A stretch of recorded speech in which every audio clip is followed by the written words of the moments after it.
Bonjour, buongiorno. Donc je suis devant le Ponte Coperto à Pavie, en Italie. Donc en fait je suis là, enfin, je suis pas là pour ça, mais je vais vous parler d'un livre qui me tient à cœur.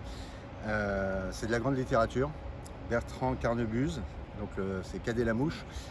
Et voilà, pour moi c'est un grand livre de qualité, donc avec une très belle écriture. Et je vais faire une comparaison avec deux autres livres que j'ai lus récemment.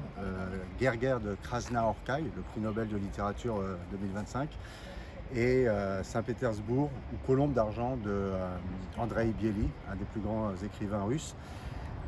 Pourquoi? Parce que les trois ont les mêmes qualités, c'est-à-dire une imagination incroyable, une syntaxe très maîtrisée et unique, chacun avec son propre style, et une profondeur du thème abordé. Alors ici, il s'agit d'un enfant qui est très lumineux, qui petit à petit va glisser vers une violence extrême qu'on peut... alors c'est dans un monde imaginaire, hein, mais on peut le rapprocher à des thèmes tout à fait actuels, donc c'est d'autant plus intéressant.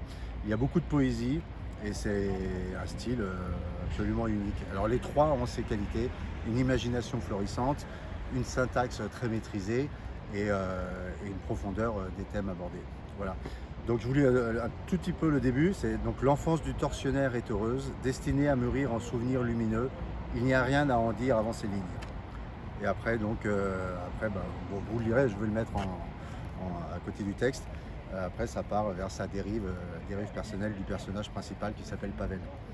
Donc voilà, je vous le recommande. Vous pouvez le trouver sur Librinova, donc en numérique ou comme ça en papier, ou à la Fnac. Ce qui est d'ailleurs plus intéressant si vous le prenez en livre, enfin en dur, parce qu'il n'y a pas de frais de port, et donc c'est plus intéressant. Voilà, Cadet la mouche, Bertrand Carnebuse, bonne lecture.